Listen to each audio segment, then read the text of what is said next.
대부분의 소식들은 정치적인 공방과 진실, 고발하고 토설하는 이야기들이었습니다. 그런 쟁론들은 들을수록 굉음이 커지니 시민들의 마음에 멍이 듭니다. 그래서 이번 주는 어떤 것도 나누고 싶지 않았습니다. 그러나 오늘은 우리 곁을 살포시 지나가는 소리 없는 시간의 존엄에 대해서 설교의 서론으로 나누어 보고 싶었습니다. 오늘은 10월 26일, 2025년의 남은 일수로 70일 정도 됩니다. 대략. 물어봅니다. 이 남아있는 시간은 작은 시간일까요? 이번 연도 우리에게 주어진 해의 이 프로젝트 네임은 정복의 해였습니다. 우리 가운데 그러나 이 시간을 진정 하나님 나라의 관점에서 하나님이 우리에게 주어진 언약으로 한 해와 한 달, 그리고 시간들을 믿어보는 사람이 과연 얼마나 되는지 되물어보고 싶었습니다. 믿음이 없는 사람들은 언제나 기회가 없다라고 불평하지만 믿음으로 우리가 말씀을 통해서 우리에게 주어진 하루하루를 바라볼 때 우리에게 무엇이 장엄하게 펼쳐져 있는지 바라보길 바랍니다. 우리가 여기를 개안할 때 이 정복의 해는 여전히 우리 가운데 위대한 기회들이 심겨져 있는 시간들일 수 있습니다.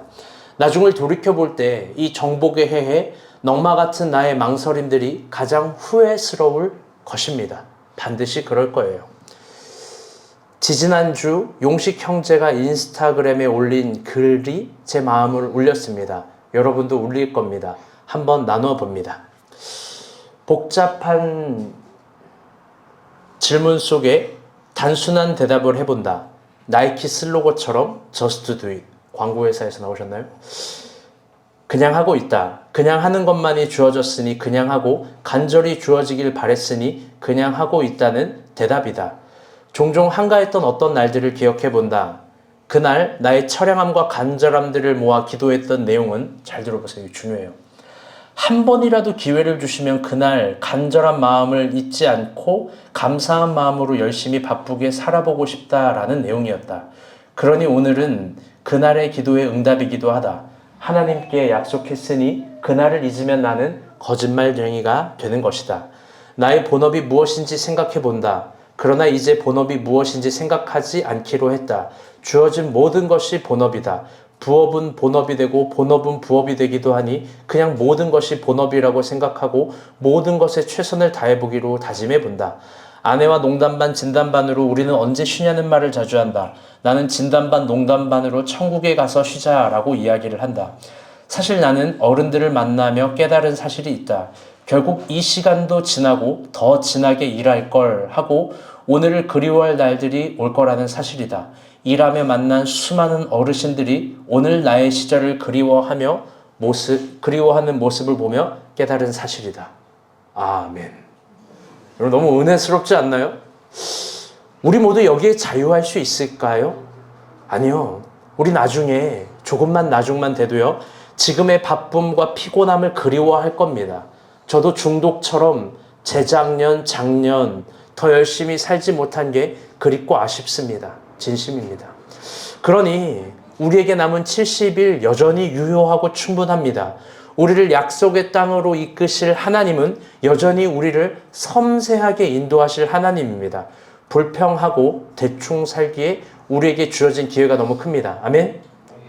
어쩌면 우리가 버려버린 기회는 다시 못 오는 기회일 줄 모릅니다.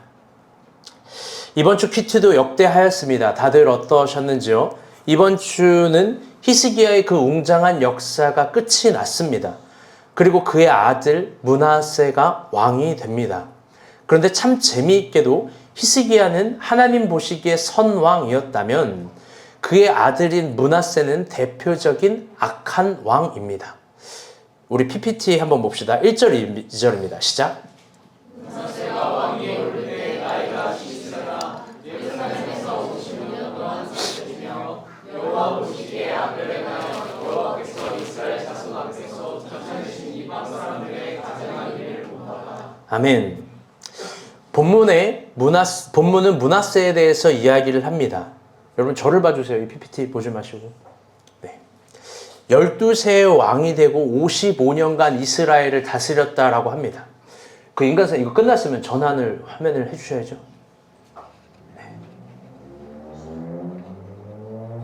55년간 이스라엘을 다스립니다. 55년이면요, 다윗보다 더 오래 다스린 거예요. 장기 집권으로 이스라엘을 다스린 겁니다. 그런데 그가 55년 동안 한 일은 어떤 거냐? 히스기야의 가르침을 버리고 이방인의 가르침을 따른 겁니다. 그리고 이방 사람들이 주는 가르침을 본받은 겁니다. 그러면 우리는 이 시간이 단순한 걸 한번 집요하게 고민해보고 생각해 봅시다. 첫 번째, 그는 그게 확실히 잘못됐다라는 걸 알면서도 왜 하나님을 버리고 이방신을 택했을까? 이거 너무 이상하지 않습니까? 가끔 성경을 보면 너무나도 확고히 잘못됐다라는 걸 알매도 불구하고 이방신을 섬깁니다. 여러분 도대체 왜 그런 걸까요? 왜? 두 번째, 그가 본받은 이방 사람들의 가증한 일이라는 게 결국 뭘까? 이 두 질문은 표면과 이면이 확실하게 다른 질문입니다. 이건 둘이 완전히 다른 질문이에요. 우리가 성경을 문자로만 읽을 때는 저렇게 뻔한 오답 노트에 대해서 굉장히 자유하고 싶습니다. 저거 못 맞추나? 저거 너무나 단순한데 오답 노트가 쉬워 보이죠. 우리라면 절대 오답 노트를 선택하지 않을 거라고 호언장담합니다. 그런데 여러분 질문을 바꾸어 봅시다. 이런 얘기를 해볼게요. 정말 만약에 내가 어떻게 사랑하는 사람이 내 눈앞에서, 어제 했던 질문이에요. 나보다 더 예쁜 사람을 사랑하면 여러분 그거 견딜 수 있어요? 어제 인간사님 쿨하게 안녕 이렇게 했는데 여러분 그거 사랑이 아니에요. 진짜 사랑은 막 괴로운 거죠.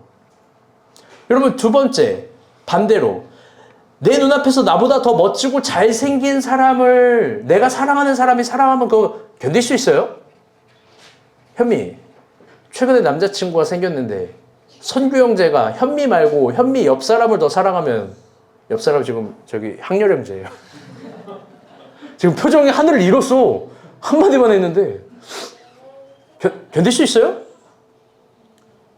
견딜 수 있냐고요. 용식 형제, 지원 간사가 용식 형제 외에 다른 사람이랑 더 친하게 벌써 아니래. 말도 안 했는데 벌써 아니래. 근데 그나마 이슬람 사람인 줄 알았는데 핸드폰을 끊어버린대요. 아니 질문은 끝나지도 않았는데 핸드폰을 끊어버린대. 여러분 이거 쿨할 수 있는 사람이 어디 있어요? 우리는 이런 걸 가리켜서 소위 질투라고 합니다. 그런데 여러분 물어봅시다. 질투에서 자유로워질 수 있을까? 여러분은 지금 제가 논리적 비약으로 이야기하는 것처럼 보일 수도 있습니다. 이 질문에 왜 이렇게 적용을 하시지? 그런데 어쩌면 이게 므낫세가 여호와 보시기에 악을 적극적으로 행하고 이방 사람들의 가증한 행위를 적극적으로 본받은 이유가 됩니다. 왜냐하면 밀란 쿤테데라라는 아주 유명한 소설가가 있죠. 그가 농담에서 이런 말을 했습니다. 이 세상에 가장 이해되지 않는 어떤 행동이 있을 때 사랑과 질투 둘 중에 하나를 대입하면 이 세상의 모든 사람의 행동들은 이해가 된다. 그는 농담이라는 소설 속에서 사람은 사실 상식적으로 움직이는데 어떻게 상식적으로 움직이지 않는 행동이 이해가 되지 않을 땐 사랑을 대입하거나 질투를 대입하면 그게 이해가 된다라는 거예요. 그래서 이 질문은 오늘 우리에게 굉장히 필요한 질문입니다. 옆 사람과 한번 인사할게요. 여러분 질투에서 자유하시나요? 그럼 그가 무엇을 질투했는지 한번 봅시다. 3절입니다. 시작. 그의 아버지 이스라엘과 헐어버린 산당을 세우며 바알들을 위하여 제단을 쌓으며 아세라 목상을 만들며 하늘의 모든 이걸 성질을 경배하여 섬기며. 아멘. 너무나 못났습니다.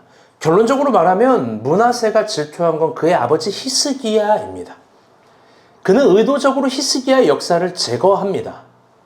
히스기야가 어렵게 헐어버린 산당, 지난주에 설교했죠. 그걸 다시 세워버립니다. 그런데 참 재밌는 건요. 이걸 보게 되면 므낫세는 본문 띄워주세요. 바알도 세우고 아세라 목상도 세우고 하늘의 모든 1월 성신을도 세웁니다. 즉 이게 무슨 말이냐면요. 그가 어떤 이방신을 향한 절대적 신앙을 갖고 있었던 게 아니라 히스기야만 지을 수 있다면 바알도 세우고 아세라도 세우고 하늘의 1월 성신도 세우고 별의 별짓거리를 다 하는 거예요. 히스기야만 지을 수 있다면 히스기야를 있게 할 수 있는 모든 형태의 것들을 세워버리는 겁니다. 여러분 질문해 봅시다. 므낫세 도대체 왜 이렇게 형편없는 놈이 됐을까요? 도대체 그는 왜 이렇게 됐을까요? 성서학자들은 그가 이렇게까지 악해진 이유에 대해서 이렇게 이야기를 합니다. 그건 뭐냐면 그의 나이에서 그 이유를 찾아요. 여러분 그의 나이가 몇 살이라고 했죠? 왕으로 등극할 때 12살. 여러분 12살이 한 나라의 리더예요.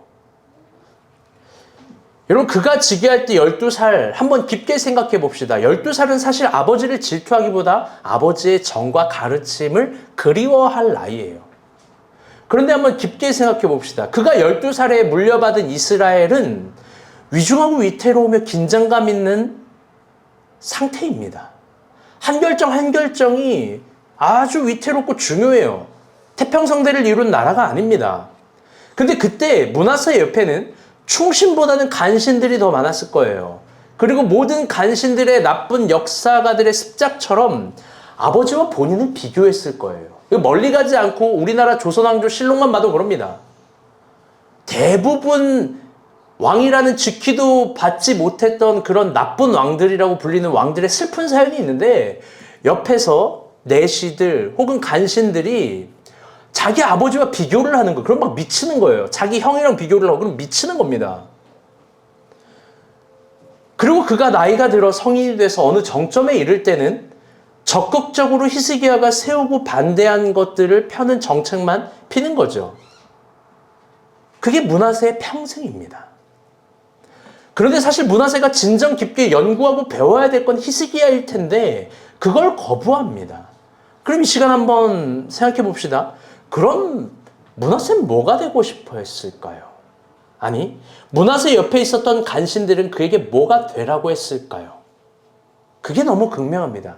그게 본문 2절입니다. 우리 2절 말씀 다시 한번 봅시다. 시작. 여호와 보시기에 악행하여 여호와께서 이스라엘 자손 앞에서 쫓아내신 이방 사람들의 가증한 일을 본받아 이방 사람들의 가증한 일을 본받았대요. 므낫세는 일반 서민이 아닙니다. 귀족도 아니고 군인도 정치인도 아닙니다. 그는 그 위대한 왕 히스기야의 아들입니다. 그가 이방 사람들에게 가증한 일을 본받았다라는 그 목적성은 매우 극명합니다. 그건 자신이 이스라엘에서 신적인 존재가 되고 싶은 거예요. 그게 이방 사람들의 가증한 세계관이에요. 무슨 말이냐? 이방 제도는 왕을 왕으로 여긴 게 아니라 신으로 여겼어요. 그래서 왕의 명령은 하늘의 뜻으로 둔 거예요. 그래서 고대 근동의 모든 전투는 신과 신의 전투인 거예요. 국가와 국가의 전투이지만. 그렇게 표현했죠. 여러분, 므낫세의 간신들은 아마 이방 나라의 제도가 부러웠을 거예요. 왜? 왕이 신이 될 수 있다면 왕은 내 말을 들을 텐데, 간신들의 말을 들을 텐데, 그러면 훨씬 더 많은 것들을 얻기 때문입니다. 더 나아가서 므낫세도 그 자체가 부러웠을 거예요. 왜? 이스라엘은 무언가를 결정해도 선지자의 뜻을 기다려야 되고 선지자의 결정을 기다려야 되고 하나님의 뜻을 묻고 기다리고 순종한다라는 이 프로세스가 상당히 거칠고 느리고 귀찮기 때문입니다.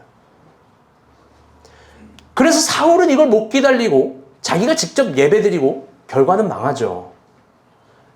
그래서 이방 사람들의 제도를 가끔 이스라엘 사람들이 부러워했던 거예요. 왜? 말한 대로 직립한 대로 다 되면 되니까. 여러분 오늘날 우리도 마찬가지입니다. 여러분 왜 우리가 돈을 벌고 싶어 하는지 압니까? 이미 이 정도면 충분한데도 불구하고 왜 더 많은 걸 가지려고 하는 줄 압니까? 여러분 그건 단순해요. 우리가 언어로 표현하지 않았지만 마음속에 표상하고 있는 게 있기 때문에 그래요. 그건 내가 신이 되고 싶은 거예요. 어떤 신? 내가 그 돈으로 제한 없이 살아가려고 하는 거예요. 돈이 있으면 돈으로 사람의 마음과 감정과 시간과 모든 것들을 해소하고 해결할 수 있다라는 아주 유치한 논리를 삶의 방법으로 받아들이는 거예요. 여러분 그렇게 될까요? 내가 조금만 권력이 있잖아요? 그러면 누가 내 말에 다른 의견을 제시하거나 반대하는 말만 하더라도 그 사람을 찌르고 자릅니다. 사람이 얼마나 웃기냐면요. 조금만 인기가 있잖아요. 조금만 인기가 생기면 늘 이래요. 나는 너와 급이 달라. 그리고 나랑 말을 섞는 자체를 불쾌해하죠. 언제나 타인을 향해서 벽과 담을 세우는 겁니다. 인기가 좀만 있어도. 저는 정말 많이 봤어요. 조금만 잘 되면 쉽게 교만해지는 사람들. 조금만 잘 되면 자기가 대견해지고 자기가 너무 대단하고 자기가 너무 거대해져서 하나님의 은혜를 자기의 스토리보다 아래에 두는 사람들. 그런데 그래서 정말 자주 봤어요. 뭐냐? 자주 떴고 쉽게 망하는 사람들. 전 너무 많이 봤어요.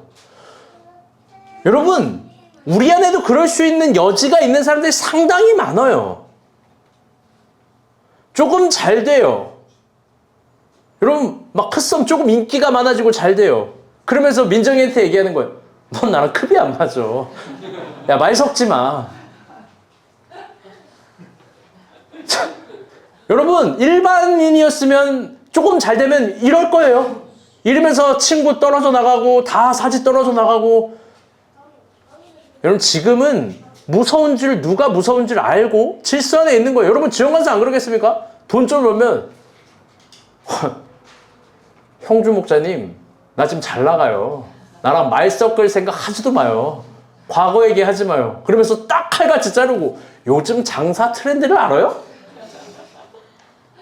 여러분, 사람 좀만 잘 나가면 그런다고. 여러분, 쉽게 망해요, 그런 사람들.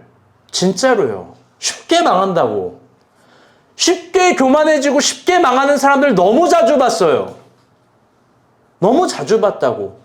그런 사람들의 공통점이 있어요. 그건 뭐냐?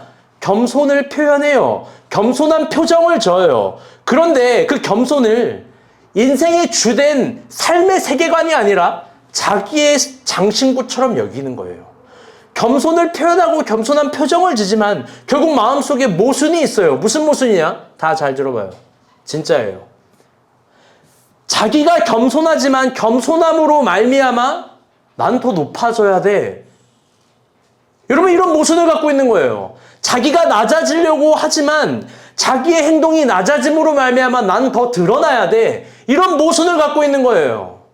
여러분, 낮아지면 낮아진 거지, 겸손하면 겸손한 거지, 더 드러나고 높아지려고 하는 이 모순을 갖고 있는 건 겸손을 내가 장신구처럼 갖고 있는 거예요. 여러분, 그건 진정한 겸손이 아니에요. 결국 그걸 하나님 앞에서 진정 십자가 앞에서 서서 해결되지 못하면 다 사울되는 거예요. 여러분, 진정한 겸손이란 성경에서 제시하는 아주 위대한 세계관입니다. 그건 어떤 거냐? 이게 겸손한 거예요. 잘 들으세요. 진정한 겸손이란 이런 거예요. 나에게 주어진 모든 것들이 아무것도 당연하지 않다라는 걸 인정하면서 열리는 계시적 세계관이에요. 그게 겸손이에요. 그 겸손은 언제나 인간에게 평온을 창조해요. 왜냐하면 오늘 나에게 주어진 모든 것은 하나님의 섭리와 인도하심 가운데 있다라고 확신해요. 그래서 평온해요. 모든 결과에. 내가 누구보다 질 때가 있어요. 내가 누구보다 안 될 때가 있다고요. 우리 둘을 얘기했지만 둘을 한번 얘기해 봅시다. 지원관사, 지금 열심히 일해서 막 돈을 벌어요. 그런데 크썸이 잘 돼서 쉽게 광고 하나 찍어서 1년이, 한 달이라는 걸 한 달에 번다고 쳐봐요. 한 번에. 못 잡니까? 크썸 때문에? 저게 어떻게. 여러분, 그거 겸손이 아니에요. 겸손은 누가 나보다 더 잘 될 때 자유할 수 있는 거예요. 왜 그런지 좀 이따 더 깊게 이야기를 해드릴게요. 여러분, 겸손한 사람은 사람의 급을 나누지 않아요. 오히려 내 옆 사람에 대한 깊은 소중함을 알아요. 더 나아가 나를 확신하지 않아요. 더 나아가 나보다 잘 되는 사람을 찍어 누르지도 않아요. 모든 것에 자유한 거예요. 왜? 하나님이 나를 인도하고 계신다라는 이 확실한 마음, 지금 나에게 주어진 것이 어떤 것도 당연한 것이 아니라는 마음이죠. 무엇보다 나에게 돈과 재정이 있으면 그건 무제한적으로 삶을 허용시키는 데 사용하는 것이 아니라 그저 하나님 나라 섬기는 데 도구로 쓸 수 있는 기회를 찾는 거예요. 왜요? 아무것도 당연한 게 아니니까요. 그런 신비와 계시를 깨닫고 인정하는 사람이 겸손한 사람이고 그게 큰 사람이에요. 왜 그러냐? 이 말의 결론은 이겁니다. 겸손한 사람은 다 같이 따라볼게요. 변한다. 늘 변화를 긍정하고 변화를 수용하고 또 변화되는 사람이 오는 걸 인정하고 대화해요. 오늘 본문의 므낫세를 봅시다. 깊게 봅시다. 그가 왕이 된 게 당연할까요? 이 단순한 명제 하나를 깊게 생각해 봅시다. 그가 왕이 왜 됐어요? 그가 왕이 된 건 히스기야 덕분입니다.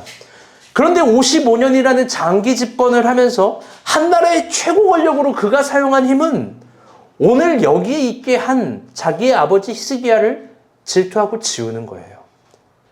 더 나아가 그가 오늘 여기 있게 한 하나님의 은혜와의 존재도 부정하고 지웁니다. 번역한지 그게 성경에서 기록된 대로 가장 악하다라고 한 거예요. 우리 4절 7절 봅시다. 4, 5, 7절인데요. 시작.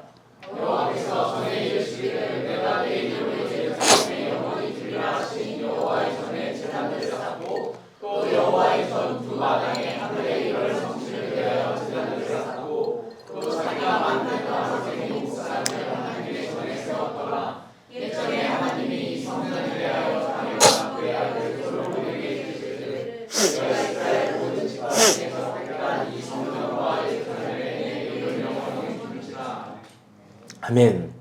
오늘 본문은 3번이나 이야기를 합니다.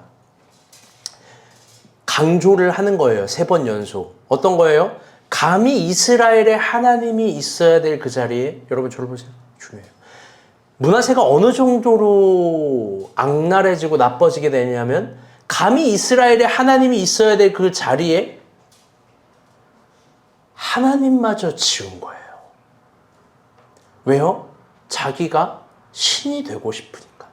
이스라엘의 그 어떤 누구도 자기보다 높아서는 안 되는 거예요. 더 나아가 자기를 책망하고 훈계하는 선지자는 도저히 있을 수도 없고 자기 이상으로 새로운 길을 제시하는 어떤 가르침도 있어서는 안 돼요. 자기가 천상천하 유아 독존이 돼야 되는 거예요. 여러분 그런데 그게 망조예요. 여러분 종종 이야기하지만 여러분을 사랑해서 책망하고 훈계하고 자기가 알고 있는 길 이상으로 새로운 길을 이끌려고 하는 사람이 있다면 그건 불편한 사람이 아니라 고마운 사람이에요. 그게 고마운 사람이에요. 만약 여러분도 이런 영적인 질서와 세계를 두는 것을 불편해한다면 곧 나의 타락도 멀지 않은 거예요. 여러분 우리는 스스로 일어설 수가 없는 사람이에요. 도무지 없어요. 여러분 본문을 깊게 봅시다. 므낫세가요. 이제 더 깊은 차원으로 들어갈 건데 이스라엘의 가장 악한 왕이라고 대표적으로 기록됐어요. 대표적으로 선하고 잘한 왕을 히스기야, 너무나 재미있게 므낫세를 대표적인 악한 왕이라고 기록합니다. 그게 묘비까지 기록을 그렇게 하래요. 여러분 그런데 그 이유는 뭐냐? 지금 우리가 보고 있는 역대기 말고 열왕기 하에서는 그의 모든 상황을 이렇게 얘기해요. 다 같이 따라보겠습니다. 교만. 성경은 나쁜 놈, 잘못한 놈, 실수한 사람, 어떤 범죄한 사람들에게도 죄인 놈의 새끼 이러지 않아요. 이 악한 놈 이러지 않아요. 그런데 희한하죠. 교만한 사람에겐 악한 놈이라 그래요.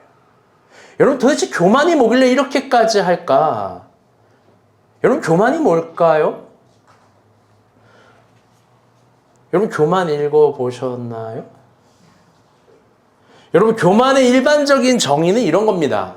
네이버 국어사전으로 한번 볼게요. 이런 거예요. 다 같이 한번 읽어볼게요. 시작.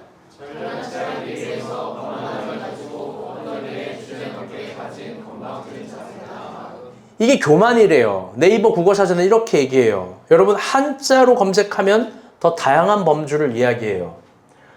뭐예요? 거만, 오만, 자만. 그럼 교만이 뭐예요?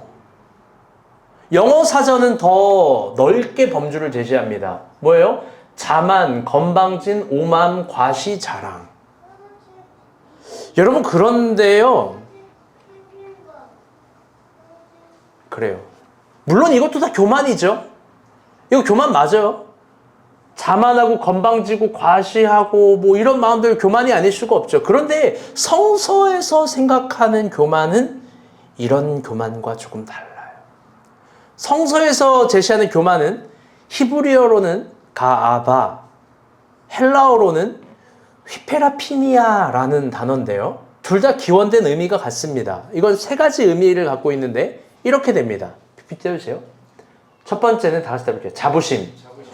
두 번째는 탁월함. 세 번째는 위험. 여러분, 자부심이나 탁월함, 위험, 여러분 이런 거 좋은 거잖아요. 그렇죠? 그런데 왜 가아바나 휘페라파니아는 이걸 교만으로 정의한 걸까?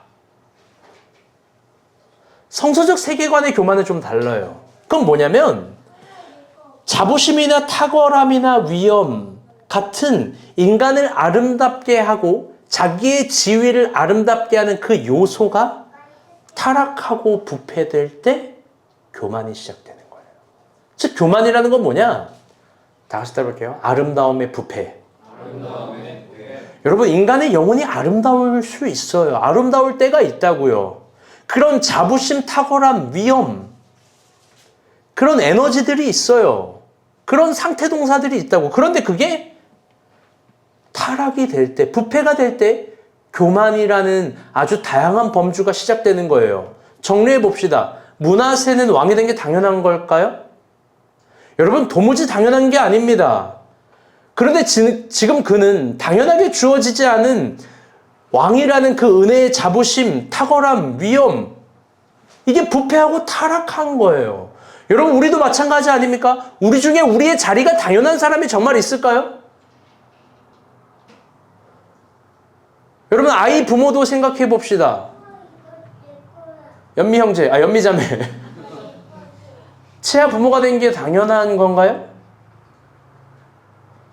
상현 형제, 하민이, 하윤이 아빠가 된 게 지극히 당연한 일이에요? 여러분 우리는 다 은혜라고 부르는 거예요.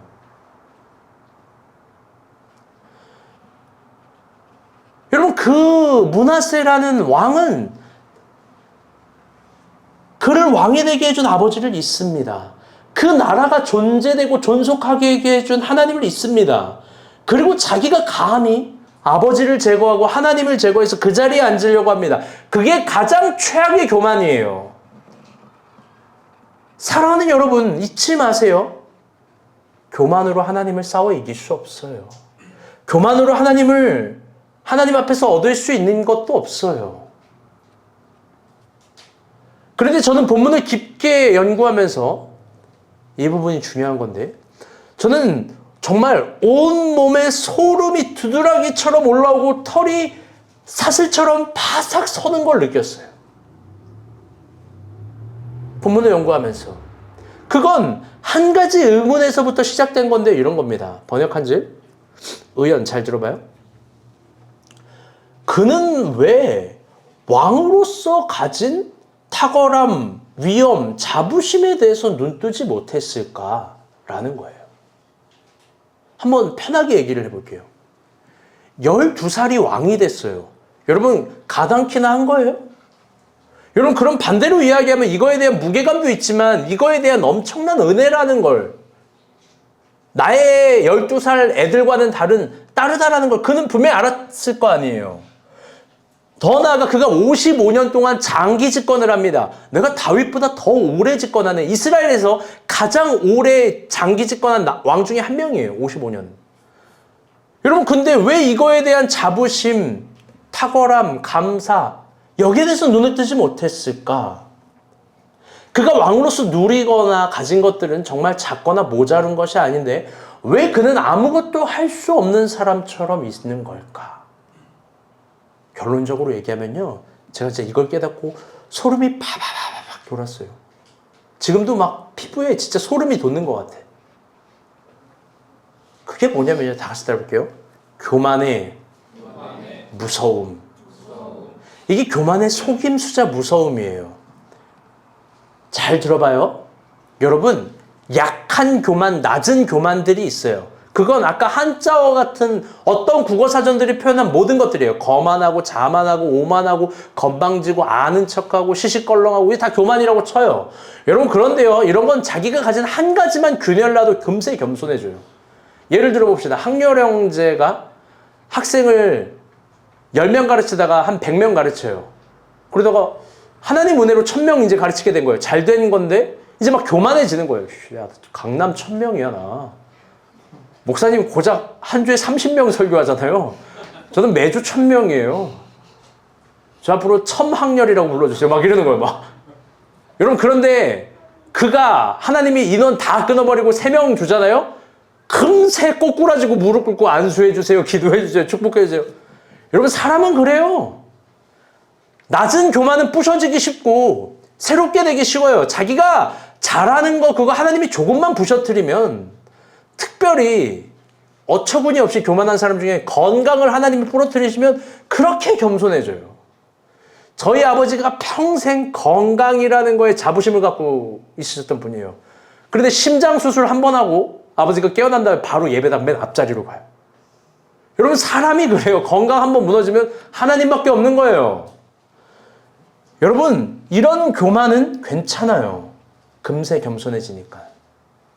그런데 진짜 무서운 교만은 이거예요. 다 같이 따라볼게요. 나는 아무것도 아니에요. 진짜 중요해요. 나는 아무것도 할 수 없어. 여러분 이 태도가 진짜 무서운 교만이에요. 므낫세는 왕이라도 아무것도 할 수 없다라고 깨달은 거예요. 그가 깨달은 게 아니라 그의 간신들이 이야기를 했겠죠. 그리고 스스로 그렇게 여겼겠죠. 그가 아무것도 할 수 없으니까 자기보다 더 나은 걸 했었던 히스기야를 질투하고 지웁니다. 하나님이라는 신을 질투하고 지웁니다. 이게 무서운 교만이에요. 나는 아무것도 할 수 없어. 내가 왕으로서 뭘 해? 여러분 이건 무력감과 소심함과 능력 없음이 아니에요. 이게 나를 정령 죽이는 교만이고 나를 망치는 교만이고 최악의 교만이에요. 그게 정말 온 몸에 제가 털과 같이 털이 막 소름 돋게 일어난 깨달음이었어요. 죽음의 수용소라는 책을 쓴 빅터 프랭클린이 있어요. 여러분 그 사람이 죽음의 수용소에서 일어날 수 있었던 하나의 계기를 소개해요. 뭐예요? 그는 많은 나치들이 유태인을 학살할 때 나는 살 수 있는 사람이다라고 스스로를 증명해내는 방식이 있었던 거예요. 깨진 유리 조각으로 면도를 해요. 운동을 해요. 눈을 크게 뜨고 있어요. 대부분의 사람들은 나 언제 죽지 이런 공포감에 있는데 그가 살아갈 수 있는 삶의 의미, 정신분석학자로 빅터 프랭클린이 바뀌었는데 이런 얘기를 하는 거예요. 다시 따라볼게요. 삶의 의미는 언제나 존재한다. 저는 살아가면서 많은 사람들을 만났어요. 만나기만 한 게 아니라 대화하고 관찰했어요. 그런데 늘 안 되는 사람의 말의 문법은 똑같아요. 그건 뭐냐? 건강이 없고 시간이 없고 재능이 없고 재정이 없고 환경이 없고 자긴 안 된대요. 아주 합리적이에요. 비교를 얼마나 잘하는지 모르겠어요. 자기가 안 되는 이유들에 대해서 굉장히 탁월하고 합법적으로 얘기해요. 그리고 조금 되는 너는 그래서 될 수밖에 없다라고 이야기를 하는 거예요.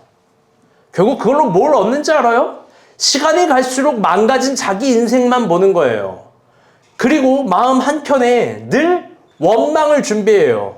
어떤 원망? 내 부모 때문에, 친구 때문에, 누구 때문에, 옆 사람 때문에.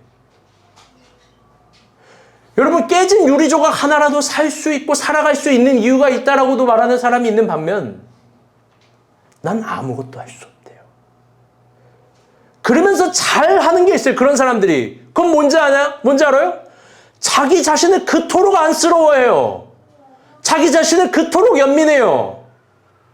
그러나 자주 설교에서 여러분에게 얘기하는 바 계시록에선 순교자들에게 하나님이 위로를 주시는 거예요. 충성하고 순교하고 하나님 나라에서 한계까지 간 사람의 눈물을 닦아주는 거지 한 달란트 묻어놓은 사람 눈물 안 닦아줘요. 신기하죠? 백수도 시간이 없어서 못한대요. 직업이 없으면 없어서 직업이 없어서 못한대요. 직업이 있으면 직업이 있어서 못한대요. 결혼하기 전이면 결혼하기 전이라서 못하고 결혼을 하고 나서면 결혼하고 나서라서 못한대요. 아이가 없으면 아이가 없어서 못하고 아이가 있으면 아이가 있어서 못한대요. 그럼 반대로 살림만 하는 가정주부라면 살림만 해도 너무 힘들고 도저히 힘들어서 아무것도 못하겠대요. 여러분 그게 무력이 아니에요. 그게 교만이에요. 그게 교만. 맨날 하나님 앞에서 뭘 그렇게 못한대요. 그게 정녕 나를 죽이고 망치는 최악의 결과물인 교만인데 거기에선 관대하고 너그러워요. 거기에 대해서 원망해야 되는데 거기에선 그렇게 너그러워요. 그리고 그게 나다운 거래요. 여러분 그런데 깊게 하나님의 시선에서 바라봅시다. 여러분, 하나님은 그런 사람을 보면 뭐라고 생각할까요?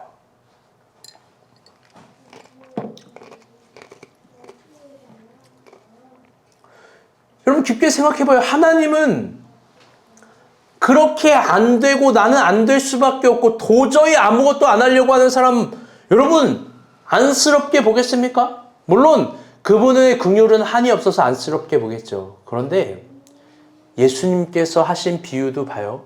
슬피 울며 이를 갈 것이다. 심판의 대상이 되기도 해요. 하나님 한심하게 생각하지 않겠습니까? 자주 말하지만 그럴 거면 은혜는 왜 구하는 거예요? 어차피 안 할 거면서. 기도는 왜 하고 기회는 왜 찾는 거예요? 어차피 줘도 안 하고 도무지 아무것도 안 할 거면서. 여러분 히스기야 같이 사방이 아시리아 가운데 막혀 있을 때도 자기 할 일을 해내는 사람이 있어요. 하나님의 도움을 구하는 사람이 있고 지난주 설교했지만 하나님이 나를 반드시 도울 거라고 그 믿음 가운데 있는 사람이 있는 반면 정반대로 있는 사람도 있는 거예요. 그게 게으름이에요. 바쁘게 살아도 그게 게으름이고 빠르게 살아도 그게 게으름이에요. 저는 오늘 설교 시간에 한 명의 간사님을 소개하려고 해요. 그건 뭐냐? 우리 중에 제일 열악한 환경을 가진 고은비 간사님이에요. 여러분은 진정 고은비 간사님을 존경해야 돼요. 왜요? 잘 들어봐요. 남녀 포함 다 그를 존경해야 돼요. 그는 결혼을 했고 가정이 있고 남자아이가 셋이에요. 살림도 있고 현실도 있어요. 아이가 있어요. 그런데 잘 들어봐요. 제가 한 1년 겪으니까 핑계를 안 대요. 잘못하면 죄송하다고 해요. 그런데 무서운 게 뭐냐면 핑계가 없어요. 사역을 핑계대지 않아요. 작년에는 2아이 데리고 선교까지 갔어요. 조건을 핑계하지 않아요. 엄마까지 대동해요. 저는 그때 매일 하민이, 하윤이 머리에 안수 기도했어요. 믿음을 보였으니 하나님이 2아이 책임지겠죠. 물론 지금 맨날 혼만 하지만. 여러분 물론 그녀는 이런 말을 자주 해요. 내가 결혼하지 않고 아이가 없었다면 더 잘할 수 있었을 텐데 라는 아쉬움. 근데 이제 그 말도 그만해요. 아쉬워는 하죠.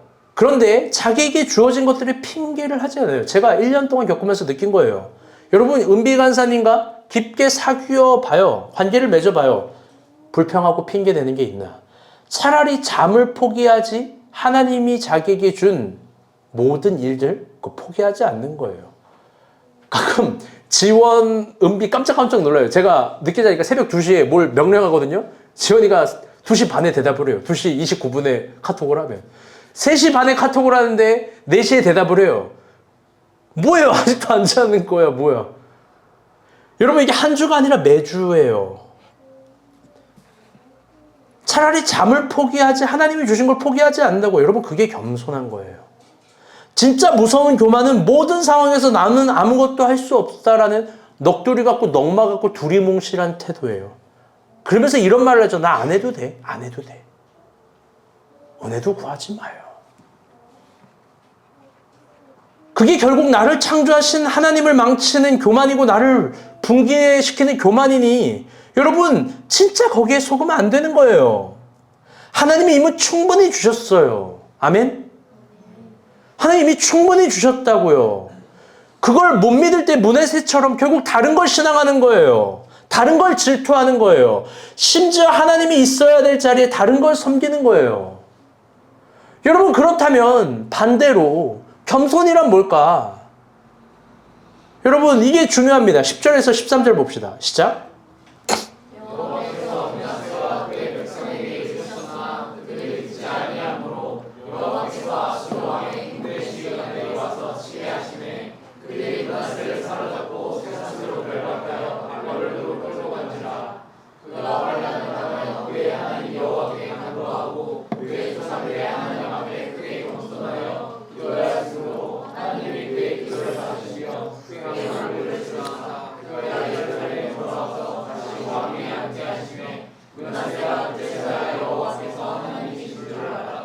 여러분, 이게 되게 중요한 절이거든요. 오늘 설교의 하이라이트예요. 한번 다시 볼게요. 11절 파란색 글씨만 읽어볼게요. 시작. 그들이 므낫세를 사로잡고 쇠사슬로 결박하여 12절도 다시 읽어볼게요. 전체 시작.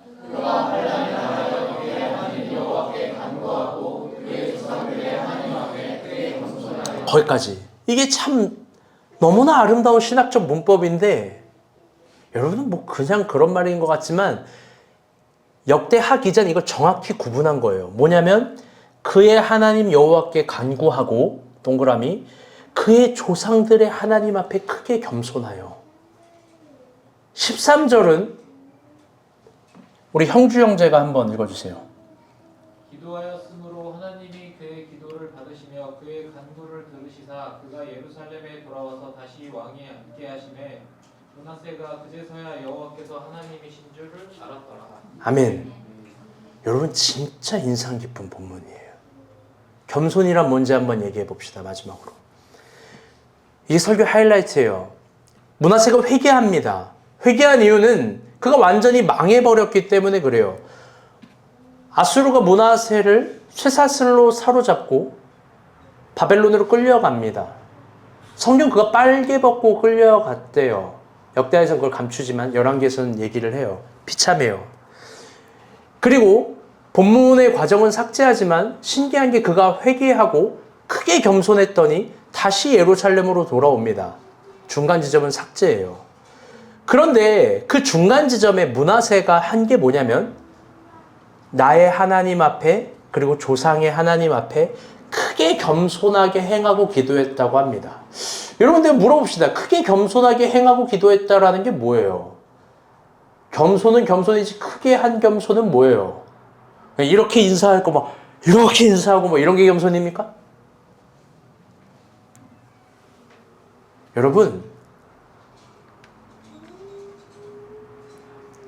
그 겸손은 지금 큰 겸손은 므낫세의 언어적 장식이나 행동적 장신구가 아닙니다.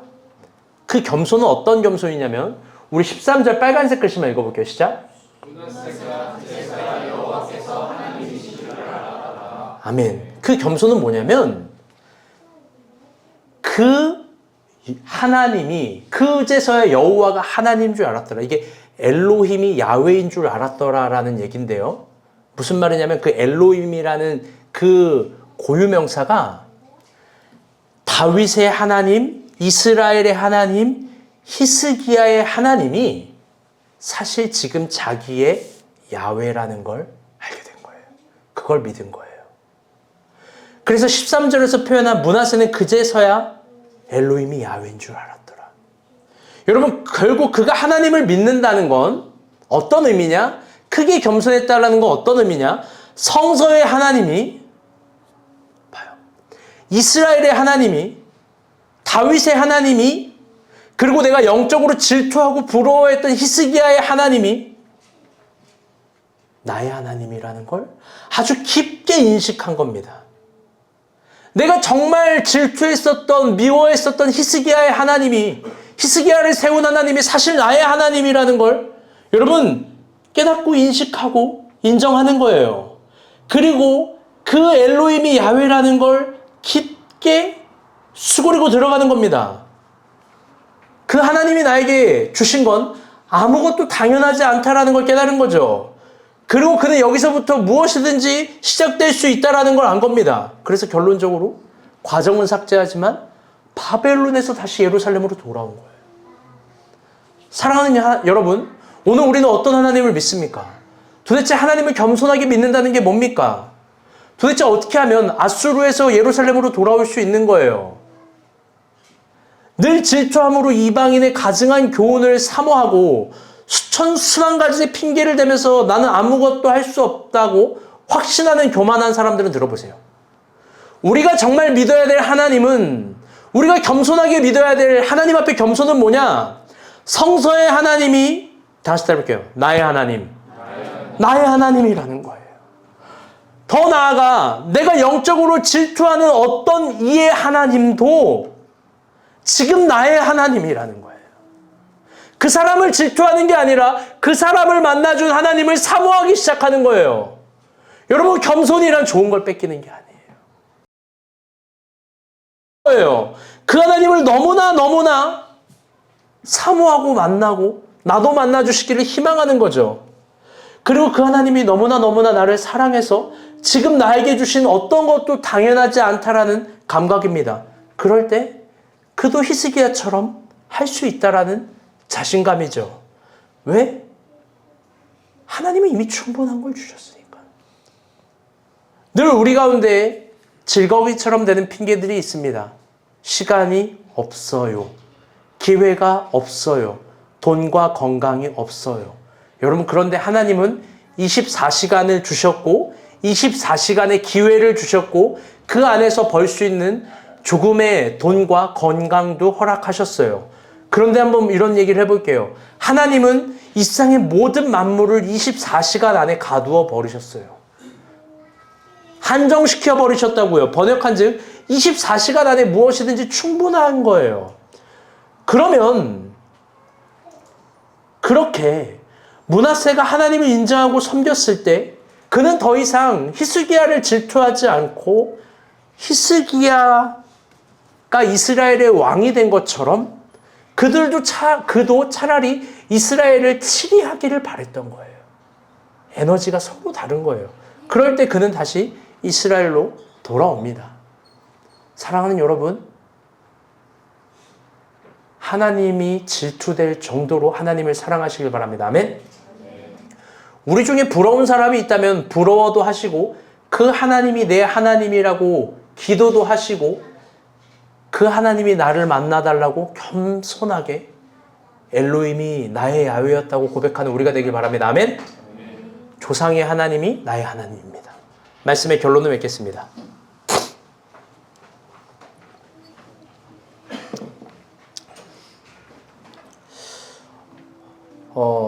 어제요. 오늘 설교 장례식에서예요. PPT 좀 띄워주세요. 어제 조영환 목사의 장례식을 다녀왔어요. 장례식을 다녀오자마자 가자마자 눈물이 펑펑 터지는 장례식은 정말 오랜만이었어요. 왜 그런지 모르겠는데 그냥 눈물이 막 펑펑 터졌어요. 어제도 이야기했지만 조영한 목사님은 저랑 일면식이 없어요. 관계라는 건 이런 거 아닙니까? 서로 밥을 먹고 대화를 나누고 어떤 시간을 보내서 쌓이고 서로 신뢰를 하면서 만들어지는 거. 그런데 돌이켜보면 너무 이상한 게 우리가 본 교회가 처음 쑥대 입구에서 시작할 때 저에게 연락하고 찾아오셨어요. 먼저 연락을 하셨어요. 제 번호를 알아내서. 그러더니 또 교회가 이동될 때 찾아오시고 교회 큰 행사에도 찾아오시고 담임 목사 청빙 예배 때도 찾아오셨어요. 죄송하게 제가 먼저 연락드린 게 아니었어요. 박사 공부하지? 그러면서 장학금 줄게. 전 도움을 요청하지 않아요. 잘. 장학금을 주셨어요. 6학기 내내. 여러분, 돌이켜보니까 내 인생에 이렇게 고마운 분이 많이 없더라고요. 그게 갑자기 생각나서 울었어요. 우리가 본 교회 짜장면도 한 2번 사주셨죠. 맨 처음에 사줬을 때 탕수육을 안 시켰는데 형주가 다음엔 탕수육까지 꼭 시키겠다고. 귀하죠. 귀하죠. 전 그분이 우리가 본 교회에서 제 목사 청빙 때, 담임 목사 청빙 예배 때 했던 축도를 아직도 기억해요. 이런 거 아니었습니까? 온 유대와 사마리아, 로마, 유럽까지 뻗어나가는 교회가 될 겁니다. 난 믿어요. 아멘? 그런데 이제 생각해보니까 딱 한 번 조영호 목사님 밖에서 만난 적이 있어요. 같이 태국 음식을 먹은 적이 있는데 목사님이 저에게 밥을 같이 먹으면서 그냥 밥 사주시는 정도였는데 제가 목사님께 여쭤봤어요. 목사님 저에게 왜 이렇게 많이 사랑 주세요? 근데 목사님이 딱 한마디 얘기했어요. 이거였어요. 다 내 거 아니니까. 당연한 게 없으니까. 다 내 게 아니니까 주는 거야. 여러분, 이게 엄청난 겸손이고 무서운 겸손이에요. 어제 장례식에 돌아오면서 그게 떠올라요. 돌아오는 길에 노량진을 건넜거든요. 윤희 형제 잘 들어봐요. 토요일 점심 노량진을 자동차로 갔는데요. 죄다 수많은 학생들이 내 것을 잡으려고 준비하고 공부하는 학생들이에요. 그걸 부정하지 않죠. 귀한 노력들이죠. 그런데 다 내 게 아니고 당연한 게 아니다. 없다 하신 그분의 죽음과 오버랩이 되는 겁니다. 그래서 생각났어요. 아, 나도 저렇게 죽어야지. 자주 이야기하는 바 나도 저렇게 살아야지. 이런 말이 도무지 이상하지만 제가 큰 부를 갖고 있는 건 아니지만 내 부를 절대 딸에게 상속시키지 않아야지. 여러분, 저는 제가 가진 돈 다 쓰고 죽을 거예요. 어떤 형태로든지. 나도 저렇게 살아야지. 결론적으로 하늘의 계시 같은 깨달음이 마음 가운데 얻었어요. 여러분 모르겠지만 요즘 목사님이 좀 망설이고 고민하고 있었던 게 있었는데 이게 딱 결단했어요. 여러분 생각해보니까 내 것도 다 내 게 아니에요. 다 내 게 아니에요. 당연한 게 아니에요. 집도 차도 돈도 다 내 게 아니에요. 도무지 당연한 게 한 가지도 없어요. 내가 가진 것들 중에서. 아, 나도 그렇게 살아야지. 나도 그렇게 살아야지. 그렇게 죽어야지. 사랑하는 여러분, 우리도 당연한 게 없으니 그렇게 겸손하게 하나님을 믿읍시다. 아멘? 당연한 게 아무것도 없고 그 하나님이 우리의 하나님입니다. 아멘? 우리 찬양 부르고 기도합시다.